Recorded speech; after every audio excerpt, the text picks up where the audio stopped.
네, 안녕하세요. 저는 순천향대학교 보건행정경영학과에서 일하는 강은정입니다. 반갑습니다. 오늘 행사를 주관하는 효산건강환경재단의 사무국장을 맡고 있습니다.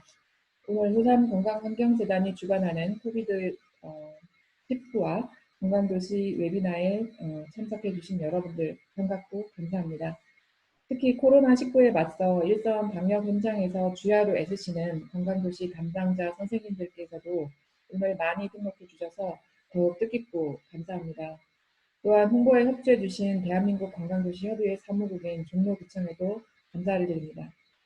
오늘 웨비나를 시작하기 전에 간단하게 재단 소개를 해드리겠습니다. 이 재단은 환경부 소관 비영리 법인으로 올해 2월 14일 발렌타인데이에 서울시로부터 설립 허가를 받았습니다. 건강환경의 발전을 위한 학술 활동을 지원하고 지역사회의 건강환경 교육을 보급하며 환경 건강영향평가를 수행함으로써 건강한 환경을 조성하는 것을 목적으로 합니다. 코로나19로 정식 개소식은 당분간 미루기로 했지만 지난달 실행위원회를 구성하고 고유 활동을 시작하였습니다. 조만간 재단 홈페이지가 공개될 예정인데 재단에 대해 궁금하신 점 있으신 분들은 조금만 더 기다려주시면 감사하겠습니다.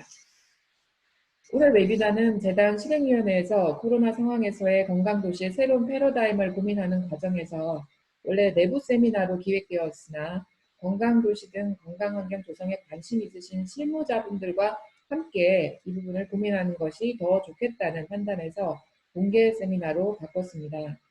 다만 보시다시피 일시만 있고 장소가 없는 최초의 학술 행사를 진행하게 되어 부족함이 있을 것이라고 생각이 듭니다. 진행에 다소 불편함이 있으시더라도 널리 양해해 주시면 감사하겠습니다. 여러분들께서 보시는 화면의 아래쪽에 채팅창을 열어두시고 서로 인사도 나누시고 또 질문이 있으시거나 좋아요 등의 반응도 수시로 올려주시면 우리가 함께 있다는 느낌을 조금 더 가질 수 있을 것 같습니다. 또한 Q&A 창이 있습니다. Q&A 창에는 발표 내용이나 오늘의 세미나 주제와 관련해서 전체적으로 공유하고 싶은 질문이 있으시면 올려주시기 바랍니다. 모든 발표가 끝난 뒤 Q&A 시간에 순서대로 다루도록 하겠습니다. 세 분이 15분간 차례로 발표를 해주시고 질의응답 및 토론은 세 분의 발표를 다 들은 뒤에 진행하도록 하겠습니다.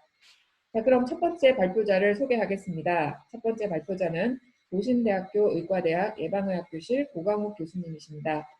고강욱 교수님은 대한민국 건강도시협의회 학술자문위원회 위원장과 한국보건교육건강증진학회 회장을 맡고 계시고 생체활동 및 활동적 생활환경 분야에서 국내 최고 전문가로 인정받고 계십니다. 오늘 발표해 주실 주제는 코비드19와 활동적 생활환경 조성이 되겠습니다.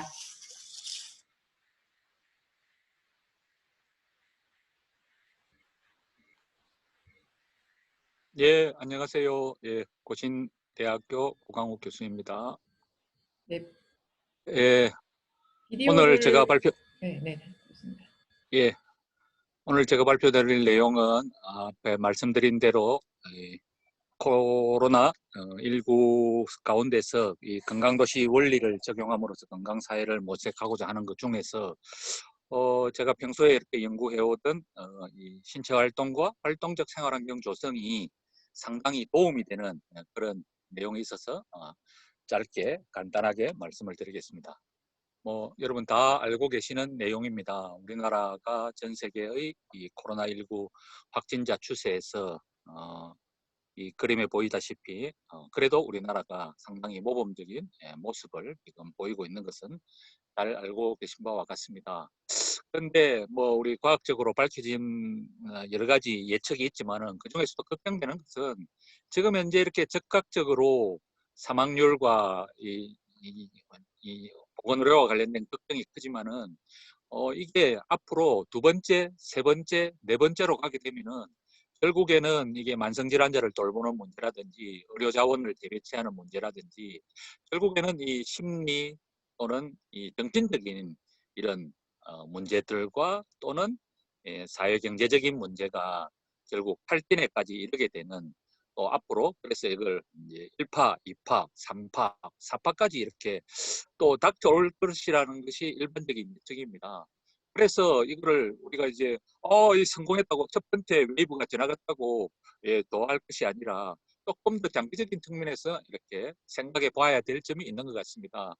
그래서 오늘은 우리가 이제 이 건강 도시의 원리 측면에서 생각을 해본다면은 이 전체적인 원인이 무엇인가 하고 이렇게 연구를 해본 결과는 우리가 알려져 있다시피 결국 이렇게 숲이 파괴가 되고 지나치게 뭐 이렇게 동물과 인간이 이렇게 접촉이 늘어나면서 결국에는 이게 기후 변화로까지 이어지는 이 큰 흐름 자체가 우리가 이번에 코로나19가 생겨나는데 기여를 했다는 것입니다. 제가 오늘 아침인가 이렇게 자료를 찾아봤는데 이게 놀라운 것 중에 하나가 이 서울대학교에 있는 우리 교수님께서 그래도 이렇게 오랜 미국과 중국에서의 연구원 생활을 통해서 축적하신 이렇게 일부 자료를 공개를 하셨던데, 그럼 보이십니까? 이게 한강입니다. 한강. 한강을 중심으로 해서 우리 서울시가 13,000개의 도시 중에서 탄소 배출량이 1등이라는, 물론 이게 보니까 이제 이 도심의 빌딩 위에서도 측정을 하고 인공위성이 지나가면서 이렇게 사진으로도 측정을 하는 아주 좀 객관적인 방법으로 측정을 했는데, 그래서 이게 우리 한국도 뭐 우리 그 생태학적 발자국 측면에서 보면은 지구가 한 3개 정도가 필요할 정도의 이렇게 자원을 소모하고 있는데 탄소 배출량이 1등이라는 측면에서 바로 앞에서 봤던 숲이 이 탄소를 흡수할 수 있는 자연이 줄어들고 탄소 배출량도 늘어나는 이런 것들이 근본 원인으로서 우리 코로나19와 관련이 되어 있다는 사실을 보니까 참 걱정이 앞서더라고요. 그런데 이게 또 뭐 이 연구 자료를 제가 찾아본 것에 의하면은 이게 단순하게 코로나19가 지금 보기에는 건강 문제인 것 같지만은 이게 오래 가면은 여기 일본 오른쪽 1번에서 쭉 우리 지속가능 개발 목표 17번에 이르기까지 뭐 건강, 소득, 식량의 생산, 그리고 지금 보고 있는 아이들의 교육 문제에서 여성들의 외출, 뭐 일자리, 경제, 사회 갈등, 뭐 가정 폭력에서 결국은 환경과 기후 문제까지 이렇게 얽히고 설켜 있는 문제라는 건강도시적인 측면의 특정 사항이 이렇게 앞서는데, 다행스럽게 오른쪽에 있는 이 표가 동그라미 보이시죠? 오른쪽에 있는 이 동그라미 표가 작년에 우리 WHO에서 신체 활동에 관한 글로벌 액션 플랜, 즉 전 세계적 행동 계획에 나와 있는 표입니다. 그래서 여기서도 보면은 어디에 주목을 했느냐 하니까 신체 활동이 단순하게 이게 건강 문제인 줄만 알았더니 그것이 아니라 사회 경제적 유익을 이렇게 지속가능 개발 목표의 각 영역에까지 이렇게 미치고 있다는 사실을 오늘 조금 더 한번 자세히 살펴보도록 하겠습니다. 자, 그래서 오늘의 뭐 큰 주제를 요약해서 말씀드리면은 코로나19로 인해서 다양한 정말 안 좋은 영향들이 끼쳐 나오지만 그것에 대한 하나의 해결책으로서 이렇게 신체 활동적인 사회를 만들게 되면은 그것이 이 많은 영향들을 상쇄할 수 있다 하는 내용인데, 오늘은 아마 여러분이 잘 그동안에 못 들어보셨던 내용을 위주로 해서 제가 몇 가지 포인트를 한번 말씀드려 보겠습니다. 먼저 이 우리 글로벌 액션 플랜에 나와 있는 효과죠. 아까 제가 말씀드렸던. 그래서 코로나19로 인한 안 좋은 영향을 어떻게 상쇄를 하는가 하니까 이게 SDG 2번, 3번에서부터 웰빙, 삶의 질, 특히 어린이들은 이렇게 성장 발달, 인지, 정신 기능에서부터 우리가 알고 있는 비만과 비감염성 질환이 뭐 고혈압, 당뇨, 대사증후군과 교통사고 외에도 이게 좀 최근에 새로 밝혀진 것입니다. 2018년 미 연방 가이드라인, 2020년 WHO 가이드라인에서 어린이들의 이런 학력 신장이라든지 인지 발달에 상당한 영향을 끼치고 또 이렇게 치매 예방에 이르기까지 광범위한 효과가 있을 뿐만 아니라 사회적 생산성, 의료비, 대기질을 개선하는 것, 교통 문제, 사람들 간의 유대를 증가시키고 뭐 이런 갈등을 개선하면서 화석연료 절감, 불평등 감소에까지 다양한 영향이 일어나는데, 여기까지는 알고 있는 내용인데 제가 오늘 말씀드릴 내용은 우리 2018년 미연방 가이드라인 또는 캐나다의 24시간 무브먼트 가이드라인, 호주의 뭐 새로 나온 가이드라인, 또 2020년 가이드라인에서 공통적으로 보여주고 있는 사실이 바로 이 sedentary behavior, 잠자지 않으면서 앉아 있거나 기대 있거나 누워 있는 것을 줄이기만 해도 이게 그 그래프입니다. 그래프 별명이 히트맵이에요. 뜨거운 열도표라고 부르는데 이 Y축은 앉아 있는 시간이 길어질수록 X축은 이게 중고강도 유산소 활동 시간이 늘어날수록 즉 무슨 말이냐 하니까 오래 앉아 있기만 하더라도 그 자체로서 우리가 위험 구간에 진입을 합니다. 이게 근거 논문들을 살펴보면은 앉아 있는 시간이 2시간, 4시간, 6시간, 특히 TV 시청 시간 같은 스크린 타임이 올라갈수록 사망률이 그냥 뭐 50%, 60%, 200%까지 이렇게 올라가는데 놀라운 사실은 이 앉아 있는 것들을 조금만 그러니까 여기가 한 뭐 앉아 이게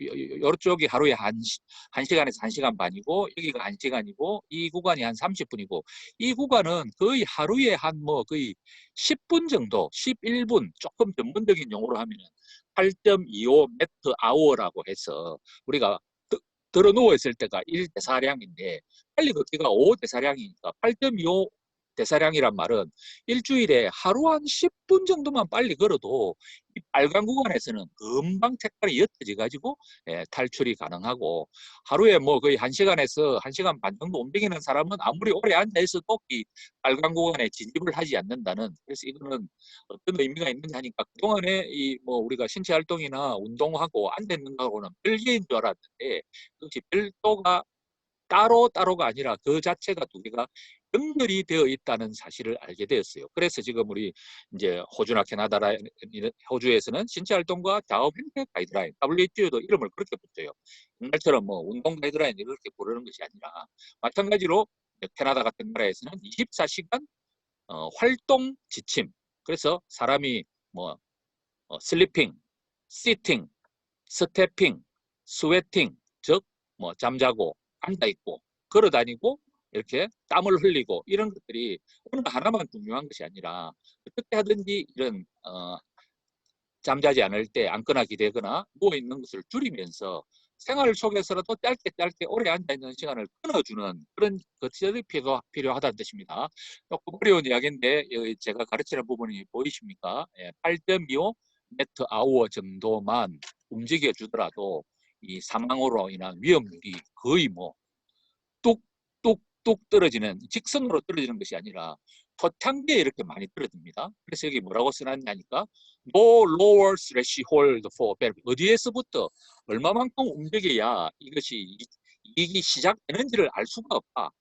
그러니까 아무리 적게 움직이더라도 그러니까 오래 앉아 있는 걸 끊어주기만 하더라도 뭐 이렇게 실험을 해보면은 이런 신진대사 기능들이 활성화돼 가지고 혈당이 내려가고 대사증후군을 이렇게 생기지 않게 하는 위험 요인이 시작이 될 뿐더러 또 하나 중요한 게 이겁니다. steep early slope라 해가지고 초창기일수록 이렇게 경사가 높다는 겁니다. 그러니까 오른쪽 끝머리에 있는 여기서 막 마라톤을 하거나 달리기를 하거나 활발한 걷기를 하는 것도 중요하지만은 이렇게 끊어주는 것만 하더라도 여기가 오히려 경사가 급하니까 투자 대비 효율로 따지면은 이쪽 구간에 오히려 이렇게 여러 가지 홍보라든지 캠페인이나 상담이나 카운슬링이나 환경이나 정책이나 사람들이 어떻게 하면 같은 자세로 오랫동안 앉아있지 않도록 특히 뭐 갓난 아기라도 이렇게 1시간 이상 리스트레인 뭐 유모차 같은 데다가 묶어두거나 어디 의자에다가 앉혀두거나 그렇지 않고 끌어주는 뭐 엄마하고 같이 그냥 머리를 하더라도 그런 진실이 여기가 숨어 있습니다. 그리고 우리가 이제 권장하는 일주일에 150분에서 1시간 정도의 중강도, 고강도 유산소 신체활동 구간이 여기라면은 또 오른쪽으로는 아무리 많이 하더라도 끝이 어딘지를 알 수가 없다 하는 이런 진실도 좀 들어 있습니다. 제가 너무 흥분을 해서 이야기한 것 같은데 이런 내용이 최근에는 이런 단행본으로도 우리나라에 이렇게 나와 있습니다. 움직임의 힘. 그래서 예전에 이제 체력 향상을 위해서 운동을 지키자 했다면은 그다음에는 건강 증진을 위해서 뭐 중고강도 유산소 신체 활동과 근력 운동을 하자 했다면은 지금은 이렇게 좌업을 탈파하자 하는 것들이 새로운 패러다임으로 거의 세계적으로 확정이 되어 가는 데다가 더더욱 그것이 여기 오른쪽에 보이지만은 즉각적인 효과가 있다는 거예요. 이걸 뭐 며칠을 해야 효과가 있는 것이 아니라 당일로 한 번만 해도 효과가 나타난다. 어떤 효과가 나타나는가?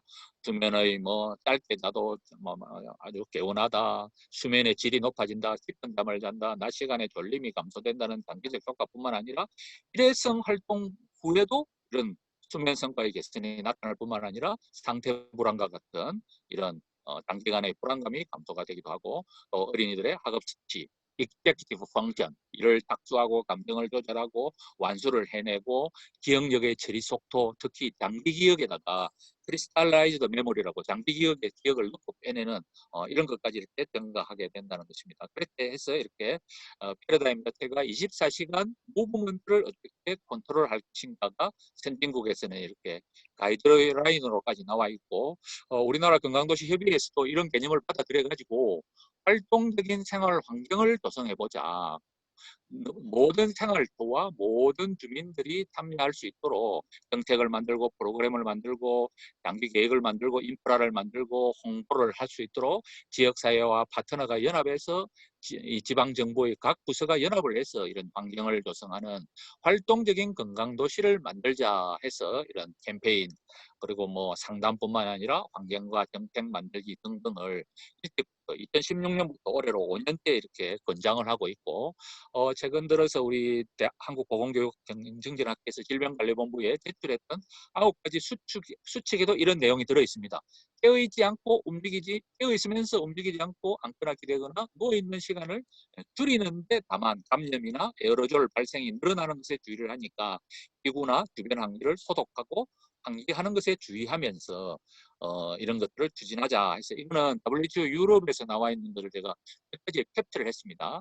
자가격리 중이나 집안에 있을 때도 액티비티 브레이크, 활발하게 집안일을 한다든지 뭐 집안에서 왔다 갔다 돌봐주든지 또는 일부러 이렇게 근력 운동을 하는 데까지 의식적인 노력을 할 수 있는데, 다만 감염에만 유의를 한다는 그렇게만, 그래서 나와 있지만은 뭐라고 되어 있습니까? 4번에 나와 있죠. 감염병이 유행할 때도 이렇게 신체 활동과 운동의 유익을 포기할 필요는 없고, 그리고 앉아있는 것 자체가 위험한 것 자체를 뭐 흡연만큼이나 위험하다는 것을 줄일 수 있는 대책이 필요한데, 마지막으로 제가 강조드릴 점은 이것입니다. 그래서 우리 각국의 가이드라인을 보면은 기존에 우리가 알려져 있는 뭐 상담을 한다, 캠페인을 한다, 그리고 환경과 정책을 만든다 외에 특히 이렇게 ICT를 활용하는 것을 권장을 하고 있습니다. 몸에 차는 거, 전화기를 활용하는 거, 인터넷에 들어가는 거, 단순히 뭐 컴퓨터에 들어가가지고 프린트를 해내는 거, 모바일 폰을 이용하는 것이 보시다시피 연구를 해보면 전부 다 강력한 효과가 나와 있어요. 그래서 우리가 자가격리 시간에 이 핸드폰을 들여다보는 도구로서만 사용할 게 아니라 ICT를 적극 활용하는 방법, 특히 우리나라 같은 경우는 최근에 이렇게 공유 모빌리티가 물론 안전사고 문제가 있긴 하지만은 동네마다 이렇게 뭐 이게 밖에 나갈 때는 이게 또 유용하겠고, 집안에 있을 때는 이렇게 폰을 보고 뭐 이렇게 10분간 춤을 춘다든지 또는 제자리 걷기를 한다든지 근력 운동을 따라 한다든지, 그걸 통해서 폰으로 이렇게 기록을 하는 이런 측면에서 ICT를 활용하는 것이 좋겠습니다. 자, 오늘은 제가 여기까지 말씀드리고, 다음번 또 기회가 있을 때는 우리 WHO에서 나타나 최근에 글로벌 액션 플랜이라고 해서 활동적인 사회와 활동적인 환경과 활동적인 사람과 활동적인 시스템을 만들고, 그래서 이거를 뭐 이렇게 건강 영양 평가도 할 수 있고, 또 이거를 지방자치단체 차원에서의 프로그램을 만들어 나가는 그런 이야기는 제가 다음번에 또 한번 해보도록 하겠습니다. 예, 오늘은 신체 활동과 활동적 생활환경 조성으로 코로나의 안 좋은 각종 영향을 이렇게 해소할 수 있는 대안이 있다. 예, 여기까지 말씀드리겠습니다. 예, 이상입니다. 들어주셔서 감사합니다.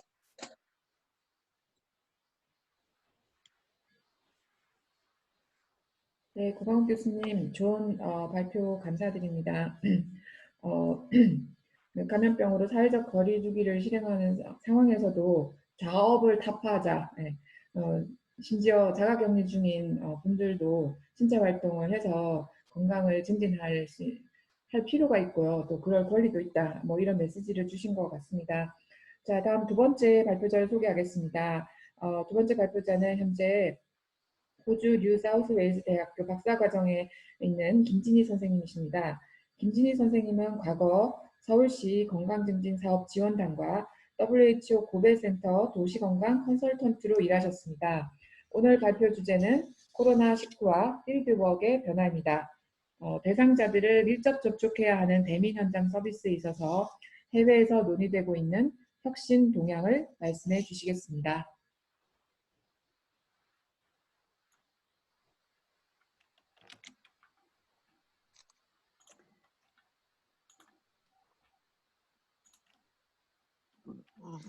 네, 안녕하세요. 방금 소개받은 김진희입니다.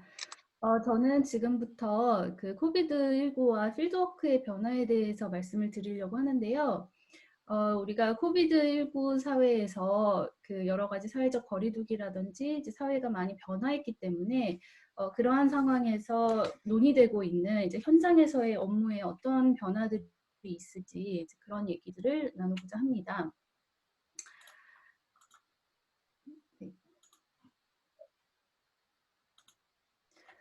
필드워크라고 하는 것은요, 사실 이제 영어로 필드워크라고는 하지만 그 연구나 또는 실무에서 그 현장에 직접 가서 자료 수집을 하거나 조사를 하거나 사업을 시행하거나 또는 서비스를 제공해야 되는 그런 재반 현장에서의 업무를 필드워크로 총칭을 할 수가 있겠는데요. 우리나라에 이제 특히 지방자치단체나 또 보건소 현장 또는 건강증진 업무 하시는 그 실무에서 뭐 몇 가지 예시를 들어보자면 건강 관련하는 뭐 갖가지 자료 조사들이 있을 수 있고요. 또 사업을 시행하는 데 있어서 요구도 조사나 기획, 실행, 평가 등의 업무에서도 현장 업무가 필요합니다. 또 특히나 주민 참여형 사업 그런 그 이제 사업을 추진하는 데 있어서도 필드워크가 더욱더 중요하고요. 요새는 헬스 커뮤니케이션과 홍보가 중요해짐에 따라서 그러한 부분들, 또 건강 취약계층, 특히 취약계층의 어떤 삶의 일상적인 경험들이나 서비스 제공하는 과정에서도 현장 업무가 많습니다. 그리고 가장 저희가 이제 필드워크에서 많이 주로 필드워크라고 얘기하면 주민을 많이 생각하게 되는데요. 사실 정책이나 사업을 수립하고 하는 그런 일련의 과정에서도 정책 결정가들이나 또는 그 정책 참여자들과의 업무도 필드워크에 해당한다고 볼 수가 있겠습니다. 그래서 지금 이제 제가 이런 기능을 했었는데 하나도 사용하지 않았군요. 네. 지금 전 세계는 사회적 거리두기 중이죠. 그래서 지금 지도를 보시면 모든 국가들이 일정한 이제 거리를 두고 있는 이제 그런 모습인데요. 이런 새로운 질서 속에서 그렇다면 현장에서의 그 자료 조사나 뭐 자료 수집과 분석은 어떻게 변해야 되는지 이런 고민들이 사실 뭐 연구 현장을 중심으로 많이 고민들이 있습니다. 그래서 제가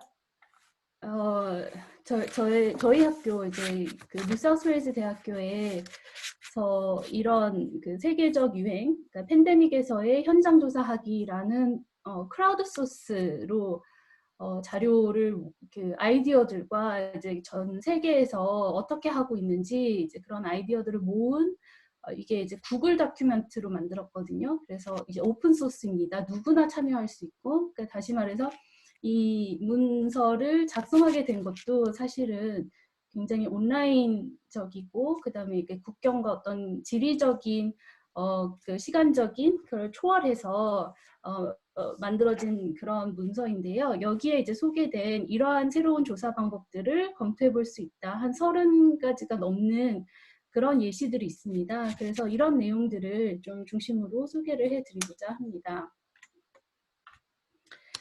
근데 이제 이 문서를 소개드리기에 앞서서 약간의 배경을 좀 말씀을 드려야 될 것 같은데요. 제가 호주에 살다가 한국에 오니까 한국은 정말 기존의 생활하고 많이 달라진 게 없는 그런 느낌입니다. 왜냐하면 해외에서는 그 온도 차이가 굉장히 큽니다. 해외에서는 모든 사람들이 사실상 자가격리자와 비슷한 삶을 살고 있거든요. 그게 이제 엔드게임이라고 봤을 때 이제 코비드19의 어떤 종식 전략을 봤을 때 지금 세계는 모두 엔드게임 A, 그러니까 곡선을 완만하게 하고자 하는 이제 그런 노력들을 하고 있죠. 그래서 우리가 이제 감염자 수가 아무 일도 하지 않으면 이렇게 급격하게 증가를 해서 이제 종식이 될 텐데, 그렇게 된다면 이제 보건의료 체계에서 수용할 수 있는 역량을 넘어납니다. 그래서 우리가 이거를 이제 관리하기 위해서 최대한 감염자 수를 여러 가지 이제 사업 정책과 전략들을 이제 시행을 하면서 최대한 감염의 속도를 늦추는 거죠. 그래서 그 감염자 수를 보건의료 체계의 수용 역량 아래에 유지하는 것이 매우 중요한 지금 모든 국가들이 사용하고 있는 전략입니다. 근데 이 얘기는 거꾸로 얘기하면 무엇이냐 하면 뭐랄까 높이를 줄이는 대신에 이제 이 기간이 매우 길어진다는 이제 그런 반대적인 어떤 우리가 이제 감내해야 되는 시간이 이제 길어진다는 이제 그런 것을 의미하기도 합니다. 그리고 두 번째 전략은 이제 감염자와 접촉자를 아주 적극적으로 추적을 해서 이제 우리나라에서 사용하고 있는 그런 이제 대표적인 전략이긴 한데요. 이제 그렇게 함으로써 지역사회 감염을 이제 막고자 하는 그런 전략이고요. 우리나라는 이 부분을 잘하고 있기 때문에 사실상 생활의 어떤 커다란 변화가 약간의 변화는 있지만 해외에서처럼 그런 드라마틱한 그런 이제 변화는 아닌 것 같습니다. 그다음에 이제 마지막으로는 이제 모든 걸 정지하고 그다음에 이제 바이러스의 전파가 관리가 됐을 때까지 이제 정지를 했다가 다시 시작하는 이제 그런 전략들이 있는데요. 네, 호주 같은 경우에는 다행히도 이 새로운 신규 감염자 수가 이제 최근에 이제 줄어들고 있습니다. 관리를 잘하고 있는데요. 그러기에는 이제 굉장히 적극적인 전략들을 사용을 했고요. 특히 이제 봉쇄령으로 대표되는 이제 그런 정책을 추진하고 있습니다. 그래서 지금 오늘이 이제 4월 17일인데요. 호주는 이제 3월 중순 정도서부터 그 감염자 수가 증가하기 시작했고요. 그래서 이제 여러 가지 한국발 입국 금지라든지 이제 일정 규모 이상의 모임을 법적으로 금지를 하기 시작했습니다. 그다음에 해외 여행 금지령이라든지 외국인의 입국 금지, 그리고 이제 봉쇄령이 1단계, 2단계, 이제 현재 3단계에서 유지가 되고 있는데요. 이제 봉쇄령이란 어떤 거를 의미하냐면요. 이제 한국의 상황과 매우 다릅니다. 예를 들면 지금 현재는 2명 이상, 2명이 넘어가는 모임이 금지됩니다. 3명이 모여 있다. 그럼 벌금 1,000불이고요. 필수적인 활동 이외에는 지금 모든 외출이 금지입니다. 그 다음에 주 간의 이동이 금지이고요. 또 집안의 방문자도 받아들일 수가 없습니다. 타인과 1.5m간 거리를 유지해야 되고요. 이것을 어겼을 때에도 벌금이 있고요. 그 다음에 비필수적인 공간은 모두 이제 중지 명령이 내려졌습니다. 그래서 식당도 문을 닫았고요. 테이크아웃과 배달만 가능하고요. 이 외에 모든 뭐 술집, 헬스장과 같은 시설들은 모두 문을 닫았습니다. 그리고 이제 뭐 해외 입국자나 외국인들은 자가격리를 하거나 또 외국인들은 입국 금지입니다. 그래서 이제 공원에 이렇게 있으면 경찰이 와서 왜 있느냐, 집에 가라고 안내를 하기도 하고요. 그다음에 이제 여기 뒤에는 저희 동네 놀이터인데요. 그 놀이터도 이렇게 폐쇄가 되어 있습니다. 그래서 굉장히 한국적인 상황과 매우 다릅니다. 그리고 이와 같은 이동과 모임에 대한 제한 명령이 사실상 장기화될 전망이고요. 지금 호주 정부에서는 6개월 정도를 얘기를 하고 있고요. 그렇기 때문에 전통적 방식의 어떤 필드워크가 불가능해졌고 거기에 따라서 현실적인 대안을 이제 연구진들과 실무자들이 이제 찾기 시작했습니다. 이제 그러한 맥락에서 이와 같은 크라우드 소싱된 문헌이 나왔고요. 그리고 이 내용을 보시면 사실 팬데믹에서의 연구 또는 실무 현장 조사의 환경이 변화하는 크게 두 가지 차원에서 검토를 해볼 수가 있는데, 첫 번째는 이제 이슈가 많이 변했겠죠. 이제 새롭게 우리가 다뤄야 될 문제들이 여러 가지가 있겠고요. 그 다음에 이제 두 번째는 조금 더 기술적인 조사 방법에 있어서의 변화들이 있겠습니다. 그래서 오늘은 좀 조사 방법들의 변화에 대해서 말씀을 드리려고 하고요. 이제 주요 이슈들에 대해서는 이미 많이들 생각하고 계시는 그런 포스트 코비드 사회에서의 이제 새로운 문제들을 좀 염두에 두시면서 조사 방법들에 대해서 생각을 해보시면 좋겠습니다.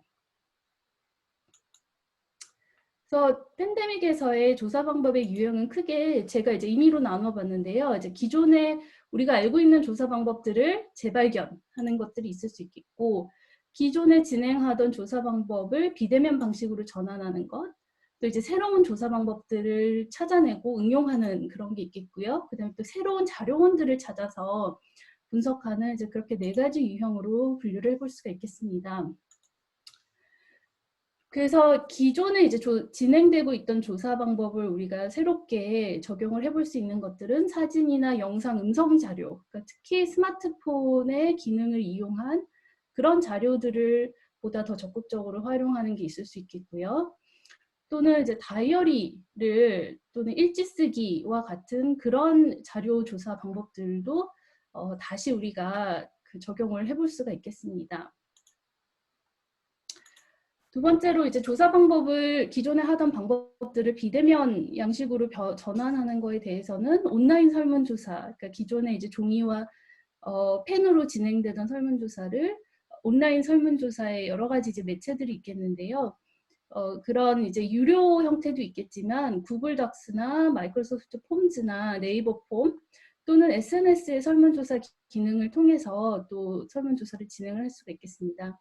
오늘 웨비나와 같이 온라인 형식으로 인터뷰도 진행을 할 수가 있겠고요.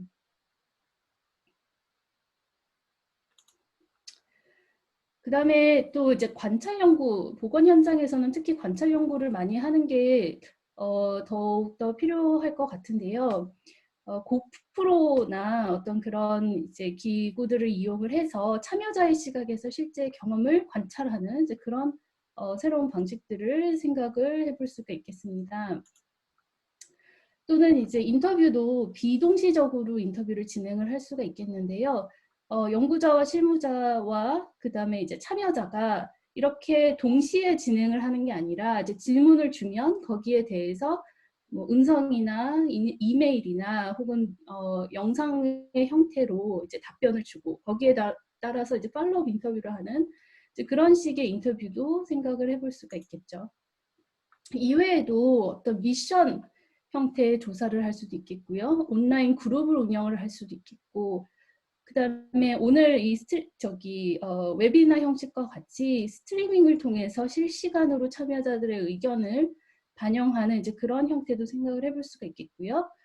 그 다음에 이제 사람들이 굉장히 창의적으로 변했습니다. 이 락다운이 시작되고 나서. 그래서 이제 예술적인 그런 연극적인 요소를 추가하면서 삶의 경험들과 현장 자료를 분석하는 그런 조사 방법도 생각을 해볼 수가 있겠죠. 마지막으로는 우리가 이제 기존의 어떤 인터뷰나 설문조사 이외에도 일반인들이 그런 SNS 매체를 통해서 많은 자료들을 출판을 하고 있습니다. 그래서 이러한 플랫폼에서 나오는 여러 가지 이제 자료, 영상 자료나 또는 어떤 문자적인 자료들이 새로운 그 자료원으로 우리가 활용을 해보는 것도 생각을 해봐야 될 것 같습니다. 그래서 어떻게 보면 이런 것들이 이제 한국의 사회에서는 어떤 시사점들이 있을까 좀 제가 정리를 해봤는데요. 이렇게 이제 세계가 새로운 질서 또는 새로운 이제 패러다임으로 옮겨가면서 필드워크에 있어서도 다각화할 수 있는 중요한 모멘텀이 되는 것 같습니다. 그래서 우리도 현장에서 이와 같은 새로운 방법들을 한번 그 활용성을 검토해보고 또 수용을 하고 또 적용해볼 필요가 있다고 생각이 듭니다. 그리고 특히나 이러한 부분들이 이제 비용 효과적일 수 있기 때문에 그런 부분들을 생각하면서 전환하는 노력이 필요할 것 같고요. 그다음에 특히나 이제 주민 참여나 공동 생산 또 시민 과학적인 그런 접근에 있어서 중요한 그 매체들이 될 수 있을 것 같습니다. 그런데 이러한 그 새로운 자료 수집 방법들을 활용할 때 있어서는 연구윤리나 디지털 격차를 고려해서 접근할 필요가 있겠고요.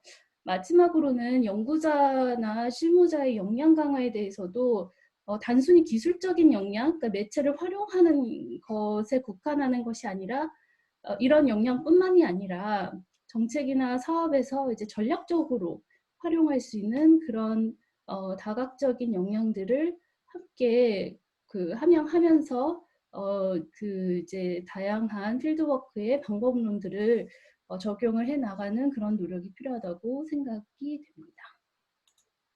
네, 이상으로 발표를 마치겠습니다. 예, 김진희 박사님, 매우 좋은 자료 공유해 주셔서 대단히 감사합니다. 이제 가을이면 매년 그 지역사회 건강조사가 실시가 되는데 아마 지자체에서도 이런 감염병 시대에 이렇게 대민조사 방식에 대해서 새롭게 고민을 이제 시작해야 될 때인 것 같습니다. 이런 점에서 굉장히 적절하고 굉장히 좋은 자료였다고 생각이 되네요. 자, 마지막 세 번째 발표자를 소개해 드리겠습니다. 세 번째 발표자는 서울연구원 도시사회연구실 연구위원이신 손창호 박사님이십니다. 서울특별시의 코로나19 대응의 현재와 미래라는 주제로 지금까지의 서울시 정책들을 정리해보고 포스트 코로나를 어떻게 준비하고 있는지에 대해서도 저희들에게 소개해 주시겠습니다.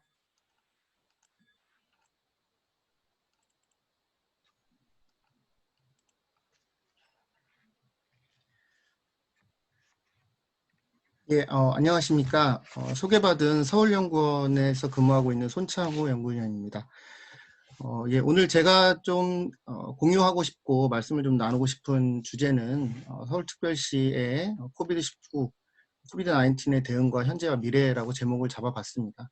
물론 제가 서울시에 있는 모든 정책을 뭐 요약하거나 정리하는 시간은 아니고요. 제가 봤을 때 서울시가 다른 지역 혹은 다른 도시와 비교했을 때 비교적 특징적으로 하고 있었던 내용들과 앞으로 이런 것들이 좀 보완이 되면 이러한 위기 상황에서 보다 더 효과적으로 대응할 수 있을 것이라고 판단이 되어서요. 그런 부분을 중심으로 말씀을 드리도록 하겠습니다. 예, 먼저 이 코로나19의 특징과 전 세계적인 유행에 대해 말씀을 좀 드리면 보시는 것처럼 코로나는 WHO에서 크게 4가지 정도로 코로나의 특징을 정의를 한 바가 있습니다. 먼저 비교적 치명률이 높은 것으로 알려져 있고요. 물론 비교 대상은 인플루엔자에 비해서 치명률이 좀 높은 것으로 알려져 있고 전염력이 초반에는 한 사람이 2명에서 2.5명 정도를 전파한다고 알려져 있었는데요. 제가 최근에 나오고 있는 우리나라 질병관리본부의 자료를 보면 이제는 전염력이 1명대, 이 1점대 초반대의 전염력을 보이고 있습니다. 세 번째 특징은 중증호흡기 질환으로의 진행이 비교적 쉽게 된다라는 특징이 있고 WHO에서 초기에 발표했던 자료에 따르면 15% 정도의 환자에서 산소치료가 필요하다고 보고가 되었고요. 아주 최근의 결과에 따르면 전체 확진자의 한 4% 정도가 중증 질환으로 진행이 되는 것으로 알려져 있습니다.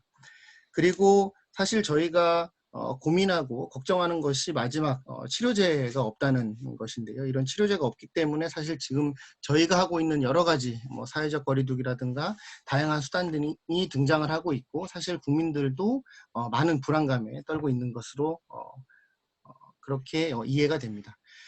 다음은 세계 코로나 주요 현황인데요. 보시는 것처럼 이미 코로나 환자는 4월 13일 기준으로 해서 180만 명이 넘어섰고요. 전 세계 환자의 30% 이상이 현재 이제 미국에서 발생을 하고 있고, 그리고 스페인과 이탈리아, 그리고 프랑스와 같은 유럽 도시, 유럽 국가들을 중심으로 확진자가 나오고 있습니다. 다음 이제 한국의 경우에는 1월 20일에 첫 우한 지역에서의 입국자가 확진이 되었고요. 그 이후로 대구에서 대규모 감염 사례가 발생을 하다가 최근에 이제 수도권으로 확진 사례가 확진의 경향성이 넘어오게 되는 그런 경향성을 맞이하고 있고, 다행히 최근에는 비교적 좀 안정적인 추세를 보이고 있습니다. 오늘도 한 20여 명 정도의 확진자가 나오고 있고요. 다만 보시는 것처럼 유럽과 미국에 비해서는 사망률 그리고 확진자 수가 현저히 적은 것은 사실이나, 아시아권에 비해서는 아시아권을 비교했을 때는 여전히 환자가 많은 편이고, 사실 사망률도 적지 않은 수준입니다. 여기 보시면 마지막에 있는 이제 대만과 같은 나라들이 특히나 확진자가 적고, 그리고 사망자도 적은 그런 특징이 있어서요. 제가 대만의 특징들을 좀 간단하게 확인을 해 보았습니다. 보시면 대만의 코비드-19 대응의 교훈을 보시면, 먼저 대만의 초기 대응은 우리나라에 비해서도 현저히 좀 빨랐던 그런 경향성이 있었던 것 같습니다. 보시는 것처럼 2019년 12월 말에 대만에서 우한 지역에서 이 원인 모를 바이러스로 인한 폐렴이 창궐하고 있다는 것을 대만 CDC에서는 기타 소셜미디어와 네트워크들을 이용해서 파악을 했고, 그 이후에 의사들을 직접 우한 지역에 파견을 해서 관련된 정보들을 수집한 이후로 바로 센트럴 에피데믹 이 커맨드 센터를 운영하면서 여기서 여행자에 대한 통제와, 그리고 코로나 환자에 대한 이동 이력에 대한 공개, 그리고 마스크 재고를 파악하기 위해서 이 애플리케이션을 바로 개발을 하는 이제 그런 모습을 1월 20일 정도에 보여주었고요. 그리고 나서 1월 21일 날 대만에서 첫 환자가 발생을 합니다. 그래서 첫 환자가 발생한 것에 비하면 아주 빠른 대응이 이루어졌다, 이렇게 얘기를 할 수 있을 것 같고요. 기타 공항에서의 이제 발열 체크라든가 기차 이 건강기초조사, 그리고 격리 대상자에 대한 사실 강력한 이 통제 내지는 벌금제도 이런 것들을 운영했던 사례의 어떤 특징이 있었습니다. 그리고 좀 눈여겨볼 만한 것은 감염병 관리 시에 빅데이터를 좀 활용한 측면들이 있다는 것이고요. 건강보험 자료와 출입국 세관 데이터를 통합해서 운영하는 그런 유연성을 좀 보여주었습니다. 이 다들 아시는 것처럼 대만은 우리나라와 같은 국민건강보험 제도를 가지고 있고 단일보험 제도를 가지고 있는 국가인데요. 이 국가에서의 데이터베이스와 기타 출입국 관리소의 데이터베이스를 머지를 해서 외국에서 여행한 환자가 여행을 의료기관을 갔을 때 의료기관에 있는 의사들도 바로 이 환자의 여행 이력을 확인할 수 있게 되는 이제 그런 유연성을 보여줬다는 특징들이 있었습니다. 그리고 세 번째로 마스크 공급을 위한 초동 조치가 좀 빨랐다는 측면이 있고요. 보시는 것처럼 온라인을 통해서도 마스크를 구입할 수 있게끔 제도를 만들어 주었고요. 온라인이 사용이 불가능한 그런 국민들을 대상으로 해서 약국에서 판매를 할 수 있게 하는 제도적인 유연성을 확보를 하였습니다. 마지막으로 사실은 가장 중요한 것 중에 하나가 이런 감염병 예방을 위한 대중에 대한 교육 측면이라고 말씀드릴 수 있을 텐데요. 손 씻기와 손 소독, 마스크 착용 방법 등에 대해서 아동, 그리고 학교, 학생들에 대한 취약계층 혹은 이런 어린 아이들에 대한 교육도 철저하게 했던 그런 특징들이 있었습니다.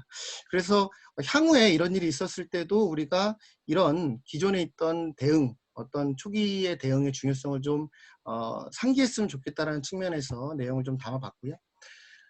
다음은 서울시의 특징입니다. 서울시는 이 대한민국 전체적인 특징과는 약간은 다른 특징이 있는데요. 대한민국 전체적으로 봤을 때는 대구 지역에서의 신천지 관련된 감염 사례가 압도적으로 그 비율이 좀 많은 특징들이 있는데, 서울시는 보시는 것처럼 해외 유입 환자가 많은 그런 특징을 가지고 있습니다. 그리고 기타 직장을 중심으로 해서 집단 발생들도 산발적으로 나타나는 특징들을 가지고 있습니다. 그렇다면 이제 서울시가 그동안 해왔던 이 코로나19의 대응의 특징을 좀 살펴보시면 제가 크게 5가지 정도로 정리를 했습니다. 먼저 사회적 거리두기입니다. 사회적 거리두기는 서울시는 먼저 3월 2일에 이 잠시 멈춤이라고 하는 캠페인을 시작을 했고요. 보시는 것처럼 여기 이제 포스터가 있는데요. 모임을 취소하고 유증상 시에 출근을 금지하거나 외출을 자제하거나 혹은 개인 위생 등을 철저하게 지키는 등의 잠시 멈춤 캠페인을 시작을 했고, 사실 여기 제가 이 서울시의 이제 확진자와 기존의 이 잠시멈춤과의 이런 관계를 좀 보려고 도표를 하나 만들어 봤는데, 서울시가 먼저 시작했던 잠시멈춤 그 이후에 사실 서울시는 확진자가 지속적으로 좀 증가하는 추세를 보였습니다. 그런데 서울뿐만 아니라 전국적으로 환자 수가 증가하던 3월 22일에 중앙정부가 고강도 사회적 거리두기라고 하는 캠페인을 벌이기 시작했고요. 이런 것들이 보시는 것처럼 한 10일 정도, 10일 이후가 지난 다음부터는 약 한 4월 5일경부터는 환자의 발생 추이가 현저하게 저하되는 것을 확인하실 수가 있습니다. 두 번째는 서울 시민의 어떤 적극적인 마스크 착용이 좀 주요했다, 이렇게 말씀을 좀 드릴 수 있을 것 같은데요. 사실 유럽과 우리가 큰 차이가 있었던 것 중에 하나는, 우리가 2009년에 경험했던 신종플루, 그리고 2015년에 경험했던 이제 메르스 등을 통해서 우리가 이미 감염병과 관련된 리터러시나 이런 감염병을 예방해야 되겠다라고 하는 사회적 공감대가 더 있었던 것으로 보이고요. 어떤 외신에 따르면 우리나라 같은 경우는 미세먼지 등으로 인해서 마스크 착용을 하는 문화가 유럽이나 서양에 비해서도 더 수용성이 높았다, 이렇게 진단하는 외신들도 있습니다. 물론 이런 이제 마스크 착용이라고 하는 것이 단순하게 정부의 권고만으로 되는 것은 아니고, 말씀드렸던 것처럼 문화적 특성도 충분히 반영이 되어 있는 것으로 확인이 됩니다. 다음은 두 번째 특징으로 제가 강화된 접촉자 추적이라고 제목을 달아봤습니다. 서울시는 사실 중앙정부가 하고 있는 것과 마찬가지로 확진자 현황, 그리고 거주지, 격리시설, 감염 경로 등을 공개하고 있고요. 이런 것들을 통해서 위험을 차단하고자 하는 노력들을 지속적으로 하고 있습니다. 서울시뿐만 아니라 25개 자치구에서도 동일한 방식으로 동선을 공개하고 있고요. 특히나 서울시는 수도권과 지방에서 많은 사람들이 체류 또는 이동을 하고 있기 때문에 이 정보를 질병관리본부와 긴밀하게 협조를 하고 있습니다.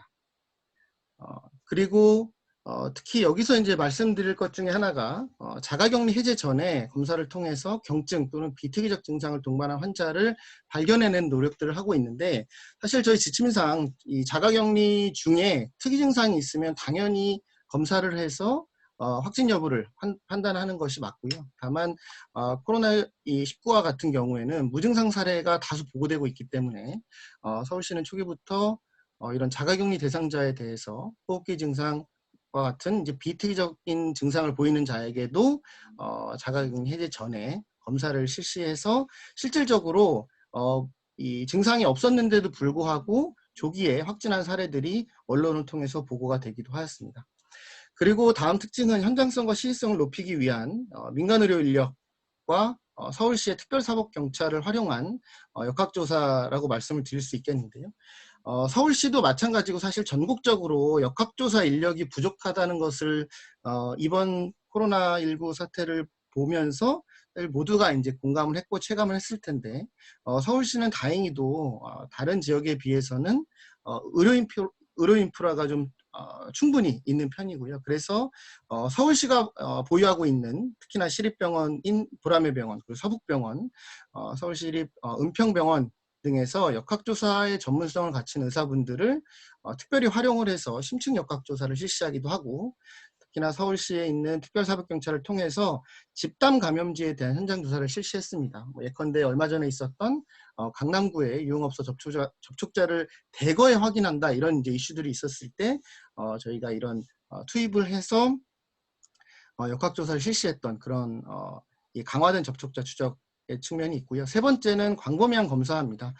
보시면 서울시 어디서나 노출을 최소화하면서 검사를 빠르게 하겠다라는 목적이 있었던 것으로 보이고요. 보시는 것처럼 총 96개의 선별진료소가 운영이 되고 있었고, 드라이브스루 방식의 선별진료소도 동일하게 운영이 되고 있습니다. 그리고 또 서울시의 특이한 장점 중에 하나는 이 능동적 환자 발견이라고 하는 이 액티브 케이스 파인딩이라고 하는 방식을 통해서 광범위한 조사가 이루어졌다라고 하는 것인데요. 사실 이 능동적 환자 발견이라고 하는 것은 질병관리본부에 별도의 지침이 없습니다. 별도의 지침이 없기 때문에 정책적으로 위험도를 판단할 수밖에 없고요. 그 위험도를 판단한 다음에 예컨대 확진자가 나오게 되면 그 확진자를 중심으로 접촉자에 대한 검사와 역학조사를 하는 것이 좀 일반적이나, 예컨대 이제 직장 구로 콜센터와 같은 직장에서의 감염이라고 한다면 감염자가 1명이라고 가정하는 것이 아니고 1명 이상이라고 가정을 한 상태에서 그 접촉자뿐만 아니라 그 직장에 계신 직원분들을 전체를 조사하는 이제 이런 개념이라고 보시면 될 것 같습니다. 그래서 다중이용시설에 대한 적극적 판단에 의한 능동적 환자 발견이라고 하는 것을 실시를 했다. 그리고 네 번째는 신속한 대응 측면이 있고요. 제가 앞서서 대만에 비해서 좀 늦었다 이런 말씀을 드렸지만 그럼에도 불구하고 신속하게 대응한 측면들도 분명히 있습니다. 보시는 것처럼 이 서울시가 비상대책반을 비교적 좀 빠른 시간에 운영을 했다는 특징들도 있고요. 이슈가 등장할 때마다 보시는 것처럼 여러 가지의 대응들을 해오고 있습니다. 그리고 이것들이 가능한 이 많은 검사들이 가능한 이유 중에 하나가 보시는 이런 보건환경연구원의 검사 역량이라고 말씀을 드릴 수 있을 것 같고요. 사실 역량이 부족하면 이 물량을 소화해낼 수 없을 뿐만 아니라 사실 이 양성과 음성의 이제 판정에 대해서도 오류가 있을 수 있는 측면이 있는데 이런 부분이 비교적 이 역량이 충분한 그런 관계로 인해서 비교적 잘 작동을 했다 이렇게 판단할 수 있을 것 같습니다. 예, 다음은 보건의료 시스템의 효율성과 의료진의 노력이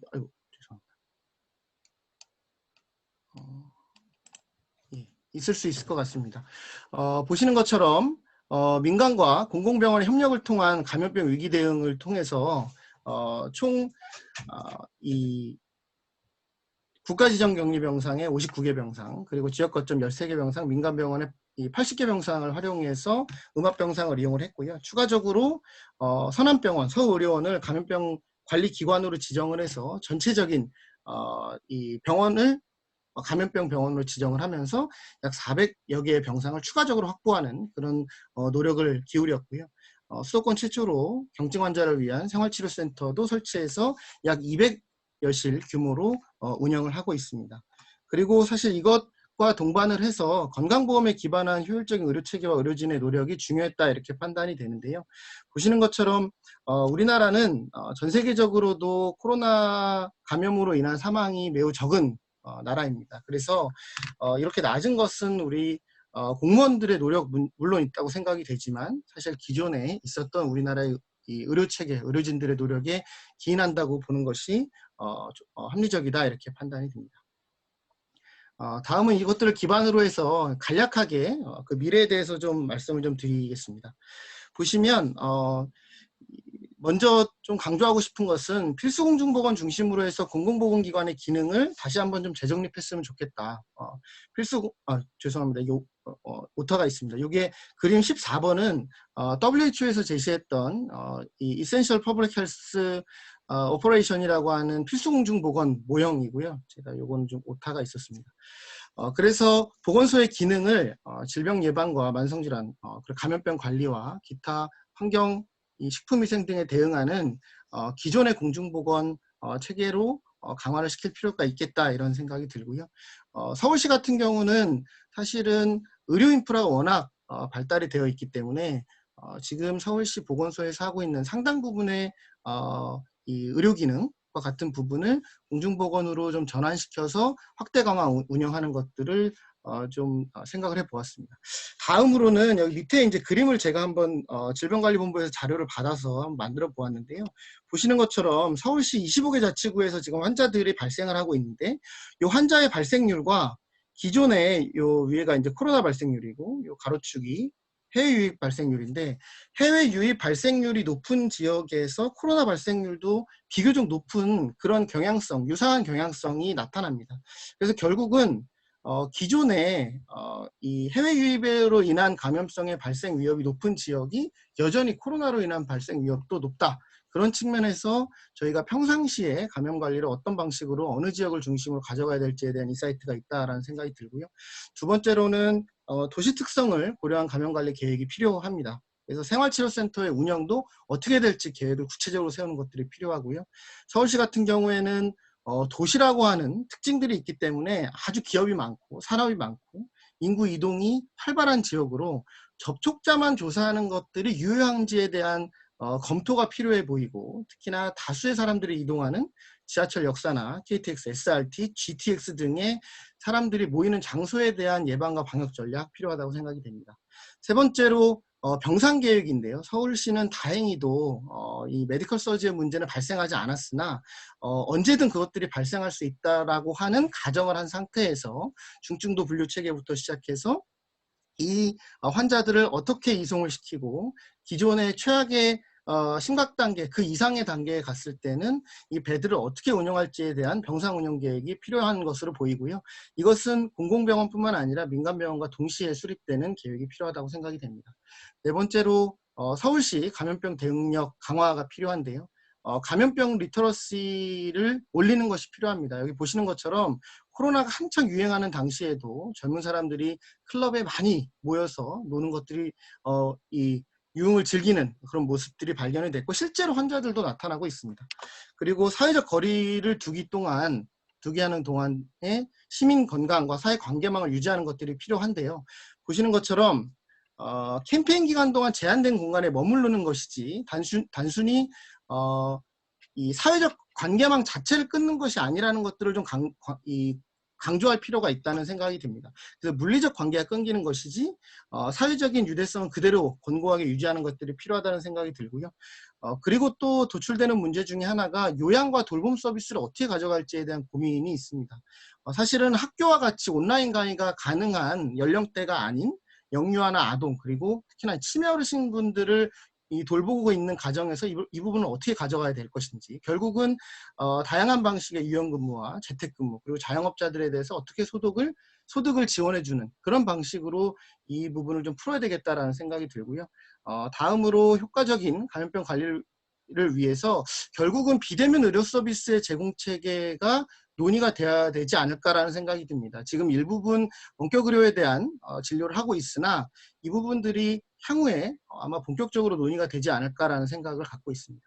그리고 마지막으로 말씀드릴 슬라이드인데요. 이 슬라이드는 이제 앞으로 사회 패러다임이 변하게 됐을 때 도시 인프라 차원에서도 어떻게 대응을 해야 될지에 대한 고민을 마지막 슬라이드로 담아봤습니다. 보시는 것처럼 이제는 기존 패러다임과는 다른 조직 형태와 업무 디자인 형태가 나타나게 될 것이고요. 아마도 언택트 기반의 이 조직 운영 방식을 공공에서 먼저 시작할 가능성이 높고 그 이후로 민간으로 확대가 될 그럴 가능성이 높은 것으로 보입니다. 다음으로 감염병 위기 상황에서 정상적으로 도시 활동이 가능한 인프라를 구축해야 된다는 것이 필요한데요. 중요한 것은 대중교통의 기피 현상이 지금 많이 나타나고 있는데 그렇다면 어떤 대안적 수단이 있을 것인가 보시는 것처럼 서울시 같은 경우는 코로나 기간 동안에 대중교통이 한 20% 정도가 감소를 했습니다. 다만 그 이외의 교통수단이 좀 늘어난 그런 측면들이 있거든요. 그래서 이런 부분들을 어떻게 구축해 나갈 것인지 그리고 도시의 인프라 차원에서의 노후시설에 대한 이 개선을 어떻게 가져갈 것인지 그리고 기존의 공원이라고 하면 우리가 예쁜 공원들을 생각을 했는데 지금과 같은 감염병 위기가 되었을 때 이런 도시공원과 녹지시설의 중요성이 다시 한번 환기가 되면서 이를 도시계획에 반영할 수 있는 여지가 생겼다라고 생각이 됩니다.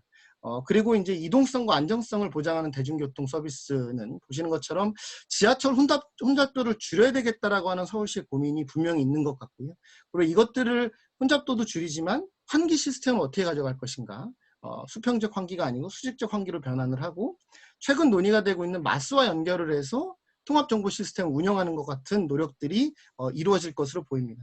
마지막으로 보건소와 공공보건기관의 중요성이 강조가 된 만큼 최근 서울시에서 진행하고 있는 10분 동네 생활 SOC라든가 역세권 개발 계획 등과 연계를 해서 보건소를 걸어갈 수 있는 지역 내에 설치하는 그래서 접근성을 높이는 방식으로 서울시의 패러다임이 변화하지 않을까라고 생각을 해봤습니다. 네, 발표 여기서 마치겠습니다. 고맙습니다.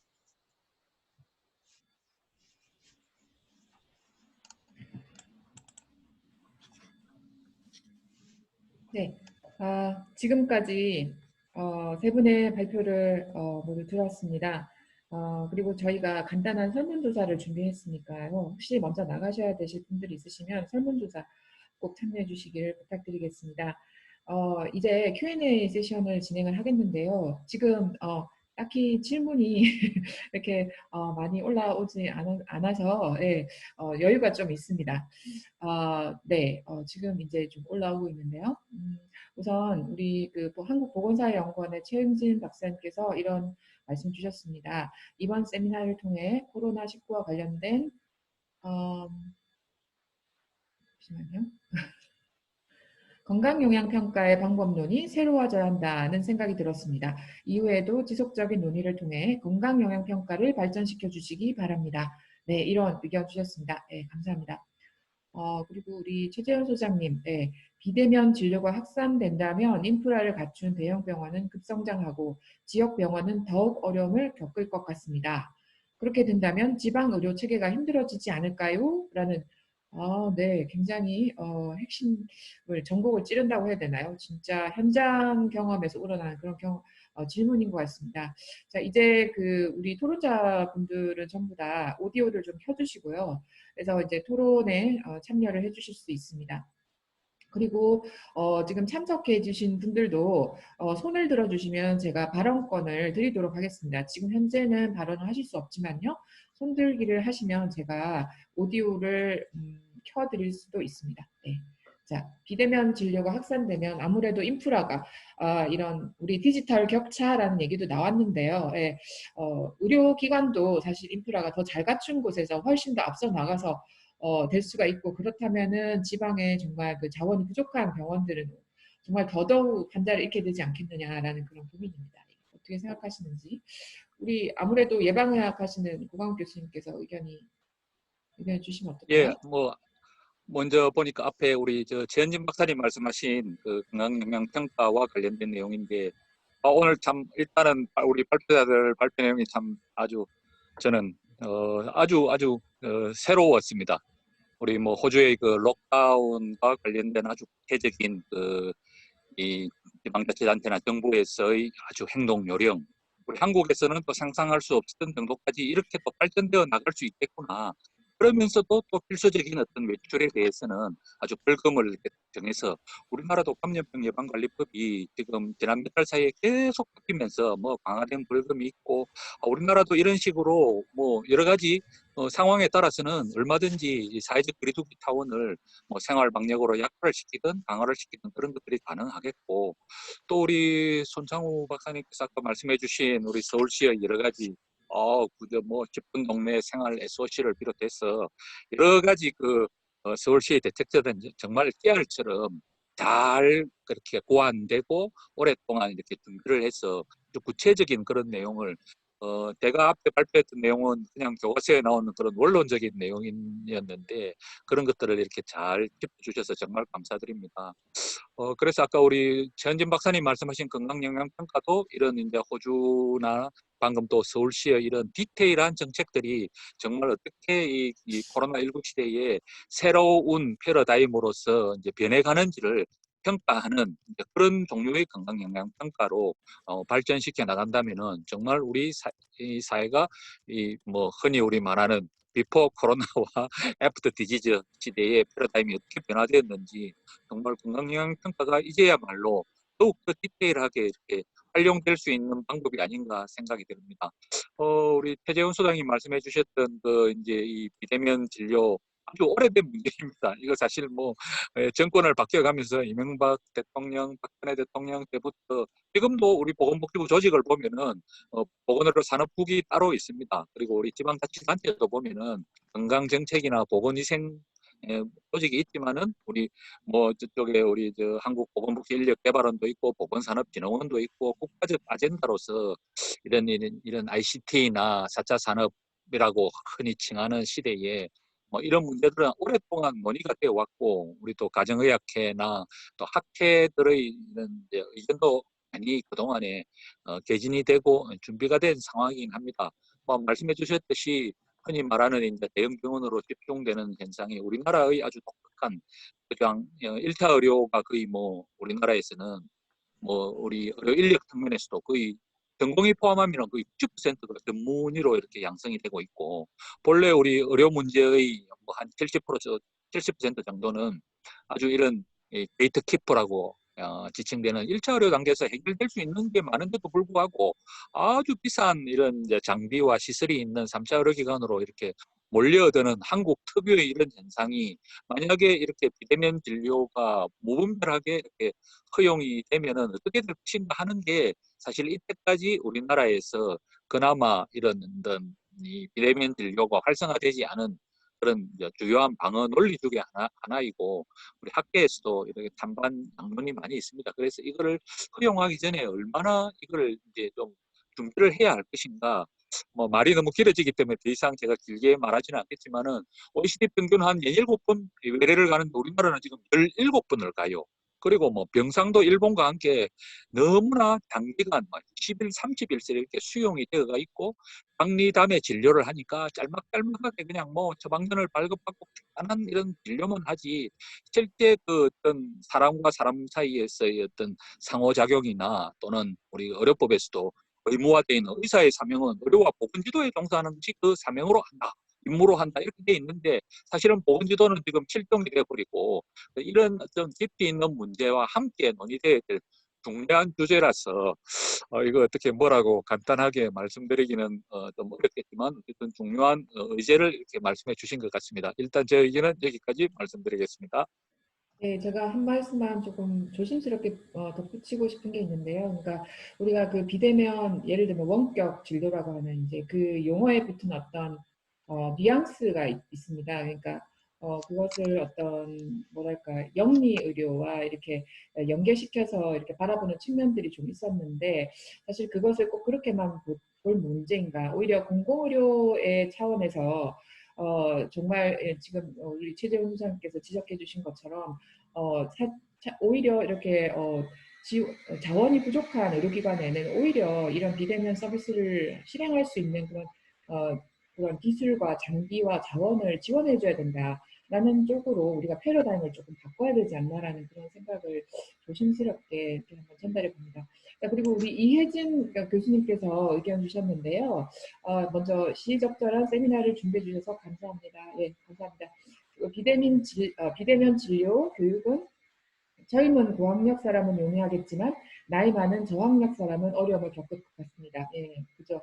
이런 부분에 대해서도 고려가 필요할 듯합니다라는 의견 주셨어요.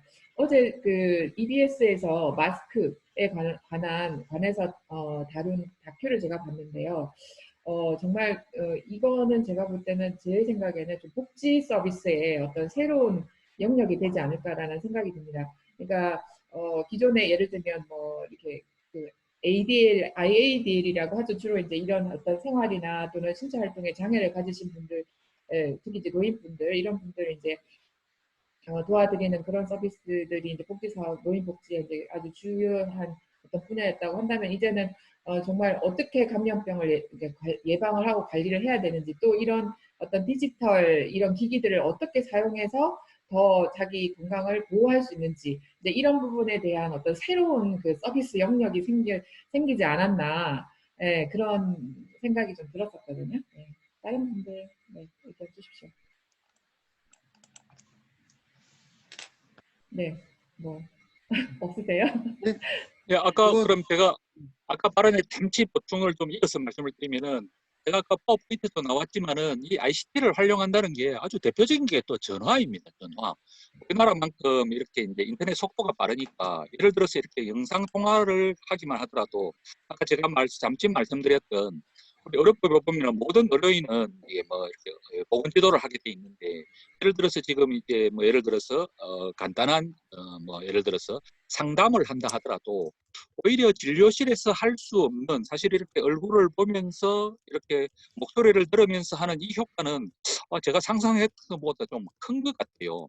그러니까 뭐 현장에서는 오히려 좀 이렇게 어색할 수 있는 이런 상담 같은 것들이 예를 들어서 뭐 지식을 감정으로 변화시켜서 자기 환경을 재평가하고 뭐 결심을 이끌어내고 유혹을 관리하고 대안을 관리하고 이런 것들은 보면은 상당히 개인과 개인 간에 이런 좀 뭐 이렇게 소통이 필요한데 예를 들어 어르신들이라도 이렇게 입 모양을 보면서 이렇게 영상 통화하는 이런 것들이 예를 들어서 뭐 수가화가 되고 뭐 이렇게 제도화가 된다면은 우리가 방문 보건 사업이라든지 진료 현장이라든지 이런 데서 오히려 상당히 새로운 가능성이 있지 않겠나 하는 그런 생각이 들었습니다. 예, 그래서 아까 ICT를 활용한다는데 우리가 전화를 활용하는 거, 화상통화 정도만 하더라도 상당한 영향을 발휘하고 지금 우리 지역사회 건강조사 때 쓰고 있는 그 탭시라고 이렇게 이 조사원들이 들고 다니는 아이패드나 이런 갤럭시 패드 같은 형태의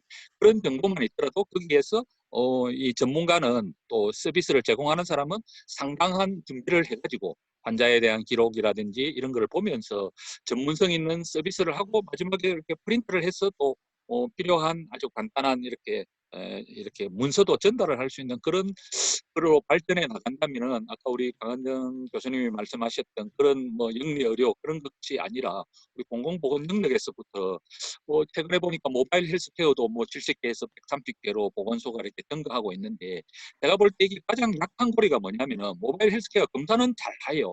잘 하고 뭐 문자 보내는 건 잘하는데 실제 사람들하고 상호작용을 해서 사람들을 변화시키는 이런 좀 이렇게 측면이 아주 약한데 오히려 그런 기회에서 이런 ICT를 활용하는 좀 좋은 기회가 될 수 있지 않나 하는 생각에 보충 발언을 드렸습니다. 이상입니다. 네, 네, 감사합니다. 우리 또 김건혁 교수님, 우리 건강도시 분야의 또 전문가 분이시죠. 예, 좋은 그 코멘트를 남겨주셨습니다. 그래서 제가 대신 읽겠습니다. 발표 내용 감사합니다. 첫 번째, 코로나19로 인해 도시의 건강성에 대한 활발한 논의가 되어야 할 것 같습니다. 보건의료를 넘어선 도시계획, 환경, 교통, 교육 등 지속 가능한 발전을 위한 건강도시의 역할이 무엇보다 중요합니다. 이를 위한 대한민국 건강도시 차원의 논의가 필요하다고 생각합니다. 전 100% 동의입니다. 예. 그리고 두 번째, 실제 대구의 경험이나 외국의 사례를 봐도 코로나19로 인해 가장 영향을 많이 받는 취약계층, 노인, 요양 및 정신시설, 장애인 등 건강 취약계층뿐 아니라 경제적 취약계층 등에 대해서 우선적인 대책 마련이 되어야 합니다. 예. 세 번째, 대구 경우 현장에 힘든 부분도 있었지만 많은 상처, 낙인과 차별이 있었습니다. 이를 극복하기 위한 회복력 있는 도시 접근이 필요할 것 같습니다. 아유, 박수를 막 치고 싶네요. 제가 사실 좀 마무리하면서 얘기를 하고 싶었던 부분이기도 합니다. 사실 우리가 이 세미나를 준비하게 된 동기이기도 하고요. 이런 감염병 시대의 건강도시 패러다임은 어떠해야 되는가. 왜냐하면 그동안에 우리 건강도시 사업은 대체로 비감염성 질환, 비만 같은 그런 쪽에 많이 초점을 뒀었습니다. 그러면 지금 이런 감염병 시대에는 그럼 건강도시 패러다임은 의미가 별로 없는가? 이제 이런 질문에서 사실은 시작을 했고요. 근데 그렇지 않을 것이다 라는 그런 전제하에서 저희가 이렇게 지금 고민을 하고 있는 것입니다. 사실 건강도시라는 것이 시작되게 된 것이 보면은 도시계획에 이렇게 공중보건이 접목되게 된 것 자체가 감염병에서 시작이 된 부분이고요. 이 부분에 대해서는 기회가 되면은 정말 전문가분을 모셔서 한 번 더 세미나를 하려고 합니다. 근데 이제 제가 보면은 최근에 이태리 밀라노의 이 지금 코비드 19 대책에 대한 비디오를 한번 본 적이 있는데요. 그러니까 우리나라가 굉장히 메디컬 모델이에요. 이 코비드 19을 대응하는 것이. 그래서 굉장히 성공적이에요. 예, 확진자 수, 왜냐하면 목표가 확진자 수를 줄이고 사망률을 줄이고 확산을 줄이고, 예, 이 굉장히 이제 역학에 기반한 의료 중심적인 좀 그런 경향이 굉장히 강하고 그렇기 때문에 또 성공적이었다 그 분야에서는요. 근데 이제 우리가 그렇다면은 그런 쪽에 아주 자원과 모든 노력을 집중할 때 혹시 소홀히 하고 있는 것은 없는지 이제 이런 질문을 한번 해봐야 될 필요가 있다고 생각이 되고, 예를 들면 지금 오늘 우리가 첫 번째 말씀하셨던 고광 교수님이 신체 활동만 하더라도 이제 이것이 뭐 확진자 수를 다 줄인 다음에 그 다음에 우리가 건강 증진하자, 이거는 좀 아니지 않느냐. 아까 이제 김진희 박사님도 이제 우리가 사실 커브를 이렇게 완만하게 하면서 그 기간이 굉장히 길어질 수도 있다는 거죠. 근데 이런 상황에서 계속 확진자 수를 그냥 줄이는 그거에만 우리가 자원을 집중하기는 좀 어렵다. 우리가 삶이라는 것을 정상화하고, 우리 서울시에서도 이제 포스트 코로나에서 그런 언급을 해주셨지만은 그런 차원에서 이 건강도시의 전체적인 패러다임, 이 부분은 감염병에서도 여전히 유효하고, 사실 이런 여러 부분들이 같이 협력하고 또 뭐 예를 들면 뭐 고용이나 경제나 이런 부분, 우리 아주 전통적인 그 건강의 중요한 사회적 결정 요인이잖아요. 네, 이런 부분들이 사실은 함께 이게 진행이 돼야 되는 아주 중요한 문제라고 저는 생각이 되어서 저는 뭐 김건영 교수님 발언에 대해서 갑자기 제가 막 얘기를 좀 하게 됐습니다. 대구에 대해서는 제가 권고를 드리는데요. 대구는 지금 다음 달 세미나에 우리 김건혁 교수님 모시고 실제 대구 상황 어떤 경험이 있었는지에 대해서 자세히 또 들어보도록 할 테니까요. 오늘 오신 분들 다음번에 다른 분들 많이 또 이렇게 데리고 오세요. 좋은 세미나를 저희가 준비하도록 하겠습니다. 자, 그다음에 지금 또 예, 손창호 박사님. 네. 교수님 제가 좀 드려야 될 말씀이 있을 것 같아서요. 일단은 제가 여기 어떤 분들이 들어와 계시 제가 이제 교수님들은 아는데 어떤 분들이 들어와 계신지 잘 몰라가지고요. 일단은 먼저 말씀드려야 될 건 제가 오늘 발표드렸던 내용은 어떤 서울시의 공식적인 의견을 말씀드린 건 전혀 아닙니다. 제가 서울시 공무원도 아니고요. 저는 이 서울시와 도시를 연구하는 연구자의 입장에서 말씀을 드린 거라서 제가 말씀드린 게 서울시의 정책으로 간다 이렇게 생각하시지는 않으셔도 된다. 예, 그거를 좀 명확하게 말씀을 드리고 싶고요. 그리고 제가 오늘 조금 말씀드렸을 때 아까 전에 이런 이제 비대면 접촉으로 인한 진료 뭐 이런 말씀 드렸을 때 제가 그동안 그 논의에 대해서 충분히 알고 있고요. 그래서 어떤 우려를 하시는지 잘 알고 있습니다. 그런데 제가 이런 이제 지금의 상황을 진단하는 데 있어서 우리가 급하게 감염병을 대응하다 보니까 하나 잊고 있었던 것 중에 하나가 이 감염병이라고 하는 것은 대표적인 공중보건의 위기 상황인데요. 공중보건의 위기 상황이 와서 감염병을 대응하다 보니까 또 다른 공중보건의 위기가 오는 것 아닌가. 그러니까 그 기타에 있는 분들이 대거 공중보건의 이 공백 상태에 놓여 있는 것이 아닌가라는 생각이 들었고요. 의료도 좀 비슷하다는 생각이 들었습니다. 감염병에 대응을 하다 보니까 기존에 우리가 의료 서비스를 이용하셔야 될 분들이 대거 병원을 지금 못 가시는 그런 사태가 벌어지고 있거든요.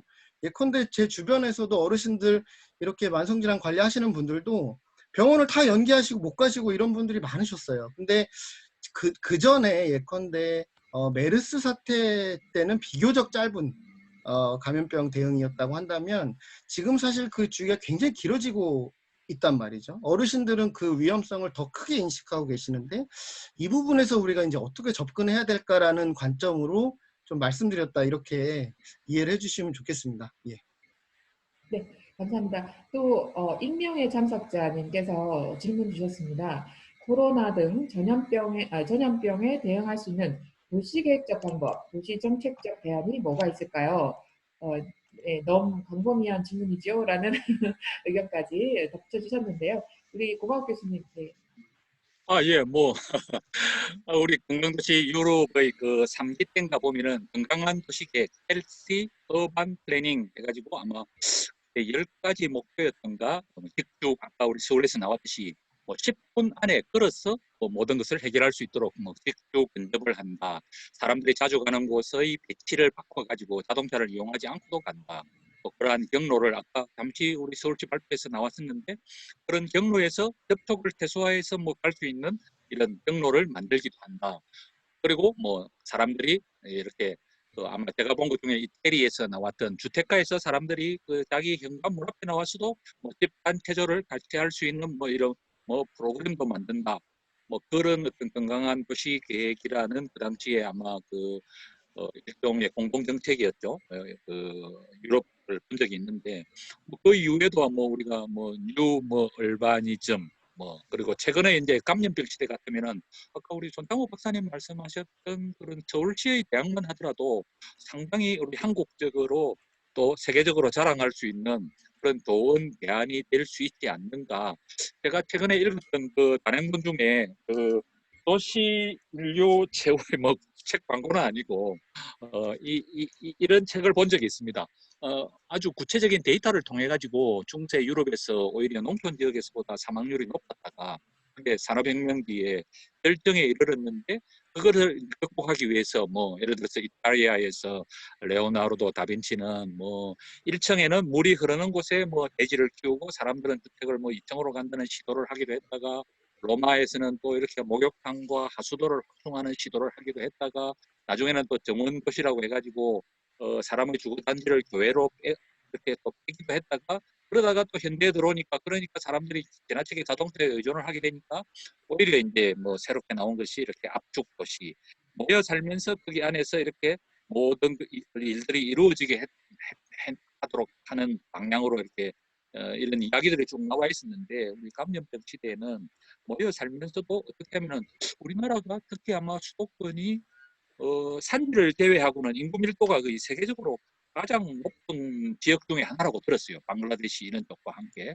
이렇게 모여 살면서도 어떻게 이제 접촉을 최소화할 수 있는 한국적인 대안은 아까 우리 손창호 박사님 연구에서 제가 뭔가 아까 발표하신 내용에서 뭔가 이렇게 벌써 이렇게 뭐 이렇게 씨앗들이 많이 보이는 것 같았습니다. 그래서 기존의 이런 것들도 또 다음번 주제로 한번 또 정리도 해보고 또 대안도 한번 마련해보고 그렇게 해서 이런 웨비나를 통해서도 뭐 그런 일을 할 수 있겠구나 뭐 이런 생각이 들었습니다. 예, 답변이 되었는지 모르겠습니다. 이상입니다. 네, 이 익명의 참석자분께 그 아주 속 시원하게 이번에 준비를 다 저희가 다 대답을 해드리기는 좀 어려울 것 같습니다만 제가 조금만 더 붙이면 결국은 소셜 디스턴싱이 이제 우리 주민들이 할 수 있는 또 주민들을 통해서만 우리가 감염병을 또 제어할 수 있는 가장 큰 이제 전략이 되잖아요. 근데 이 소셜 디스턴싱이라는 것 자체가 인구가 너무나 밀집되어 있으면 이게 이제 사실 물리적으로 어려운 부분들이 이제 있지 않습니까? 그리고 아까 호주 사례도 얘기를 했지만은 뭐 만약에 락다운, 폐쇄가 이렇게 되었다, 도시가 봉쇄가 되었다 이랬을 때 사람들이 이렇게 뭔가 숨 쉴 수 있는 그런 공간이 근처에 있다라는 거. 그러니까 대중교통을 이용하지 않고도 내 집 주변에 이렇게 신선한 공기를 쐬면서 신체 활동을 여전히 할 수 있는 그런 공간이 있다라는 부분이 굉장히 중요할 것 같습니다. 예를 들면 그래서 도시계획 어떤 물리적인 그런 디자인에 있어서 지금 이렇게 서울, 특히 서울 같은 경우는 그 사람들이 굉장히 밀집해서 이렇게 있는 그런 도시인데 앞으로 사실은 조금 이게 좀 해산이 좀 되지 않을까 저는 개인적으로 아니면은 그렇지 않고서 정말 창의성을 발휘해서 지금 있는 이러한 인구 밀집된 환경에서 어떻게 하면 소셜 디스턴싱을 좀 더 잘할 수 있게 할 것인가에 대해서 대단히 창의적인 그런 우리의 그 고민이 필요할 것 같고요. 이 부분에 대해서 저희 건강도시 차원에서는 사실은 저희가 패러다임을 사실 조심스럽게 그 회복력 있는 도시 이제 이 주제를 가지고 저희가 좀 대답을 찾아가 보려고 하거든요. 그래서 한번 저희가 네, 도시계획 전공하시는 분들 좀 모시고 한번 세미나를 또 준비해 보도록 그렇게 하겠습니다. 굉장히 지금 답변, 네, 아까, 네, 지금 아까 그 대한민국 관광도시 협의회에서도 네, 한번 네, 주셨고요. 네. 그다음에 김혜란 선생님 반갑습니다. 오랜만입니다. 그 광주광역시 동구 김혜란 선생님이신데요. 이번 코로나를 계기로 보건소 기능과 역할에 대한 주민 인식도 높아지고 공공보건의료에 대한 중요성도 많이 느끼는 것 같은데 점점점 필드에서는 언제나 행정적인 부분과 보건에서 다른 의견과 대응이 나오고 있어서 이러한 부분도 연구되어야 되겠고 서두에 거론된 감염병에 맞추는 관광도시의 업무 역할들이 추후 논의가 되었으면 하네요. 예, 오늘 세미나 감사합니다. 예, 저희 예, 맞습니다. 오늘 세미나에서 다 답을 드릴 의도는 저희 없었고요. 이제 이 부분에 대한 논의를 시작하는 것입니다. 그래서 한 최소한 한 3개월, 4개월 정도는 저희가 좀 시간을 두고 있습니다. 그래서 지속적으로 이 세미나 하는 공간을 활용을 해서 저희들 고민을 나누고 또 이렇게 교류하는 가운데에서 결과적으로는 나중에 정말 건강도시의 새로운 패러다임이 어떻게 돼야 되는가, 건강도시의 사업 활동들은 앞으로 어떻게 돼야 되는가, 이제 이 부분의 큰 질문에 대해서 답을 찾아 나가는 그런 과정을 이제 가지려고 하고요. 선생님들 계속 같이 이렇게 자극 주시면서 같이 고민을 해주셨으면 좋겠습니다. 네. 이제 대답이 되지 않은 질문이 이제 없는 것 같고요. 자, 이제, 그 Q&A 창에서 아마 다 이제 보실 수 있을 것 같습니다. 다른 코멘트들은요. 시간이 이제 거의 한 1시간 반 정도, 25분 정도에 지나갔고요. 오늘 끝까지, 거의 처음 들어오신 분들 거의 끝까지 남아 계신데, 너무 감사드립니다. 저희 다음번에도 더욱더 유익한 그런 세미나를 모시도록 하겠습니다. 지금 채팅창에 혹시 제가 더 얘기해야 될 게 있나요? 뭐 거의 다 답이 된 것 같습니다. 예. 어, 네, 네. 그러면 네, 지금까지 효산건강환경재단 주관의 코비드-19과 건강도시 세미나 시리즈 1이었습니다. 간단한 설문조사 다 해주시고 나가시면 좋겠고요. 그러면은 저희가 그 결과를 잘 분석해서 다음 세미나를 더 잘 준비하는 데 참고하도록 하겠습니다. 발표를 맡아주신 세 분과 또 끝까지 참여해주신 모든 분들께 진심으로 감사드립니다. 그럼 다음 세미나에서 만날 때까지 모두 건강하세요. 네, 수고하셨습니다. 예, 수고하셨습니다. 감사합니다. 고맙습니다. 네, 감사합니다. 예, 교수님 수고하셨습니다. 네, 아이고, 예, 수고하셨습니다. 좋네요. 예, 웨비나.